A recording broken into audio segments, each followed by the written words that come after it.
The UCP will be choosing its new leader on October the 6th. Many are still on the campaign trail trying to drum up a little bit of support. We recently saw leadership hopeful Travis Taves at the Whoop Up Days parade.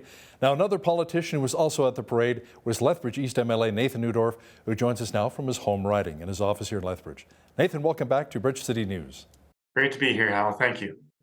Now, you were part of the parade. Did you see all the thousands of people lining up the streets? It was an incredible turnout, wasn't it? It was great. It was just great to see people back after a couple of years away because of the pandemic, the excitement. Little dicey on the weather that morning, but it turned out to be just a beautiful day, not too hot and no rain. And just a lot of people happy to be out and waving flags and seeing candy coming their way. It was really great. Now, you're in Lethbridge right now, but you're also headed down to Madison, Wisconsin? What's the purpose of the trip? That's right. Yeah, I'm going to Madison, Wisconsin as a representative for Alberta to take legislative leadership development at their Bohe Institute. And very happy to do that. There's a lot that we need to learn as legislators. This is one of the top programs in North America for developing legislators. And I'm very happy to be selected to go to this course for a week. It's going to be a full week, but really happy to learn more to serve my community and my province well. Now, Nathan, let's chit-chat a bit about the leadership race. It's heating up once again. Many would argue that at this point, it's really a two-horse race between former Finance Minister Travis Taves and former Wildrose Party leader Danielle Smith. Now, you threw your support behind Smith. Why is that?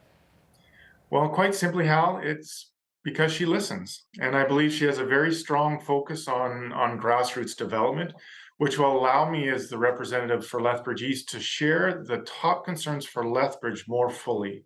I think that's what people expect. Not that I agree with every one of her policies, but I do believe that she will listen and allow me to strongly take Lethbridge positions to government and make sure that our interests are well represented there. Some of the items Danielle Smith is campaigning on and bringing forth is the Alberta Sovereignty Act. Where do you stand on that, Nathan? I'm actually very strongly in support of it, but I think there's a lot of misunderstanding about it. The Sovereignty Act isn't just to say no to Ottawa. What it's meant to do is protect the jurisdictional authority of Alberta. The Canadian Constitution is very clear that there are certain authorities given to the federal government and certain authorities given to the provincial government. We want to protect Alberta's provincial authority, and when Ottawa veers too far into that lane, be able to legally tell them, no, you've crossed the line. And instead of us always having to take the federal government to court when they do that, we would now have the ability to say, this crosses that jurisdictional authority protected by the Canadian Constitution, and we're not going to observe that. And I have lots of instances where the federal government has done that in recent times. So how will that work in regards to Bill C-69, or as Jason Kenney referred to, the No More Pipelines Act? Exactly. That would give us, instead of us having to take them to court, which we have, we won in Alberta, now the federal government has taken it to the higher Supreme Court, the tables would be turned. We would have the authority to say, under the Constitution, this is our jurisdiction. And no, we are going to go in this direction as is protected by the Canadian Constitution. If the federal government didn't like that, then they would have to take the province to court. And that would cost them money. Then they would have to defend their claims properly in the proper court of the land. So I think that needs to be more clearly understood. I've always been a strong supporter of local autonomy, and this, I believe, would further strengthen that. What's interesting about all of this, taking, one government taking another government to court, it's all taxpayers' money at the end of the day. So taxpayers are saying, no, come on, let's figure this out. Nathan, a number of Conservatives I've chatted with are quite concerned that the UCP is not quite united anymore. What will it take to really unite the party once again? Well, I think there's a couple things. One is we do need to have resolution on leadership. Right now, there are 8 competing voices for that spot, including our current premier and the work that he's trying to do. And 2, we need to take some time to sit down and work through those differences. I'm proud of our caucus, that we have a great breadth and diversity of viewpoints, that we have strong individuals all across the province bringing their voices to bear on issues that matter to them. Now we have to have the time to sit down under one united leader to have those conversations and work through it. We're adults. We know that we don't get everything we ask for, but we do expect to be respected, listened to, so we can bring those concerns forward, and then hopefully we can find a path that uh, has consensus and majority. I believe we can get there, and we need a little bit of time to do that. One of the stories we recently had on Bridge City News was how UCP leadership candidate Leila Aheer's social media accounts were hacked into. The hackers posted a lot of objectionable material that has simply devastated MLA Aheer. Have you had a chance to chat with her? I did. I reached out to her this morning, talked with her a little bit through text, actually. She's devastated. It's horrible. It's disgusting what's happened to her. Unfortunately, it happens to too many elected leaders around the world. It needs to stop. I fully stand with her and hope that the RCMP can find out who's responsible for this and prosecute them to the fullest extent of the law. Now, Nathan, last time we chatted, you mentioned that the province had a plan to bring more doctors to our city. I mean, 40,000 people in Lethbridge, including myself, still don't have a family physician. My doctor bailed and he went to the Netherlands. What's the latest with more doctors joining us here in the Windy City? Well, we have very good news. To date, there have been 17 family physicians hired to come to Lethbridge and serve. Four of them have commenced the first part of that assessment and transition. It is estimated that they will be starting this fall. Those four, and with the further 13 beginning to come online closer towards the end of the year and into next spring. So 17 would roughly cut that number of people without family doctors in half. So we're not all the way there, but we have definitely turned a corner and we're moving in a very positive direction. We hope to continue to add roughly 2 physicians a month in that process. That would mean by hopefully next summer, we're back very close to a full complement of doctors needed in this area. A surgeon I was chatting with recently also said that in the next little while, we'll be down to 2 gynecologists. A couple are apparently moving and other ones are retiring. That's yet another void that we have to fill here in the city.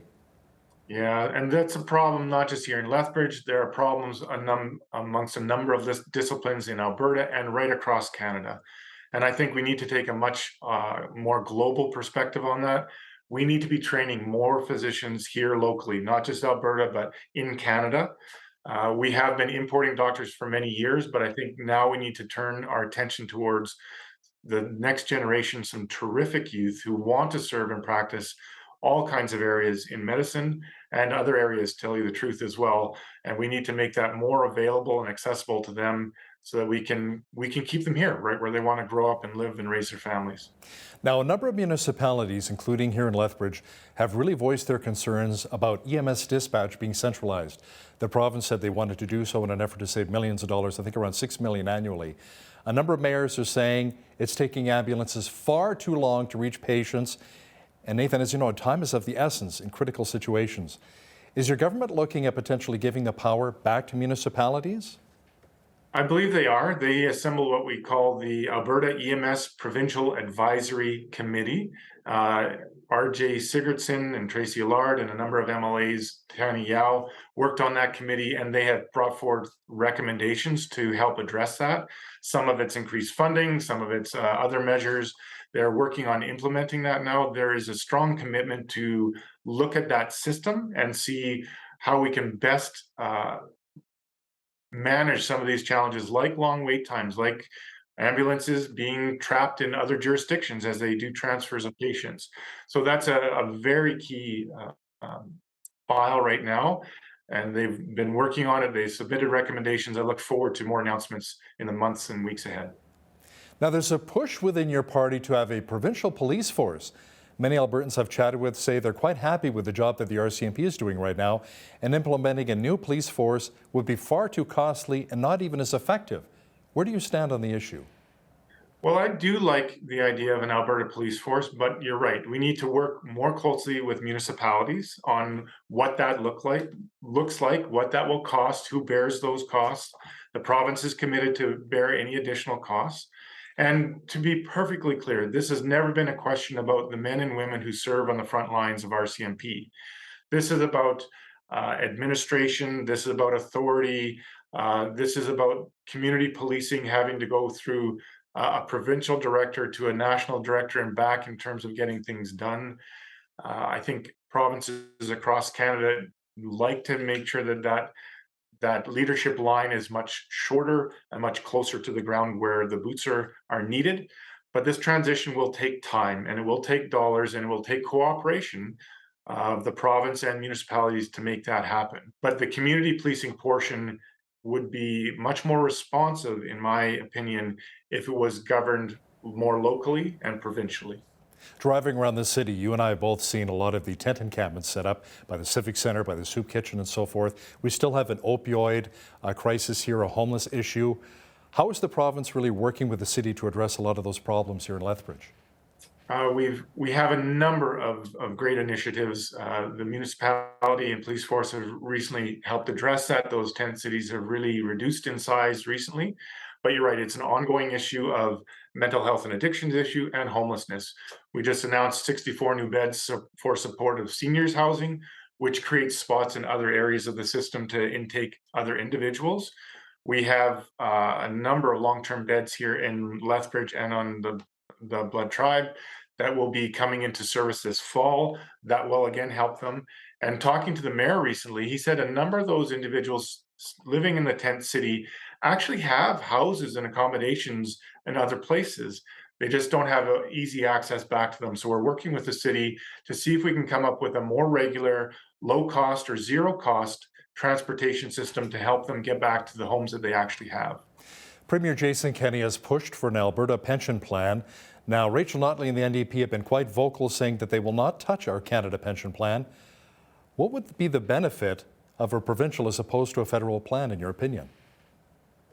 It's my understanding that the savings to Alberta workers and Alberta businesses would be in the magnitude of $3 to $6 billion a year, partly because Alberta is a growing workforce, a growing economy. We have younger workers that generally get paid higher wages.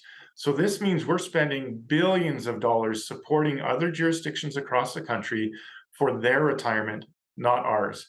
If we repatriate that, that's a lot of dollars back in Albertan taxpayers' pockets and Alberta company pockets. That allows them to diversify their businesses as well as save money. We think this would be beneficial. This is something that we do want to work on. Obviously, as we just talked, those saved dollars could help Alberta pay for a police force, for instance, which we know would have additional costs. There's all kinds of things that we could do if we brought that back. I think it's something that Albertans need to consider, and I think it's something that we'll be discussing more and more as we move into the future. Nathan, many business owners we've chatted with on Bridge City News are saying they don't have enough staff. They can't attract enough workers to come to Lethbridge.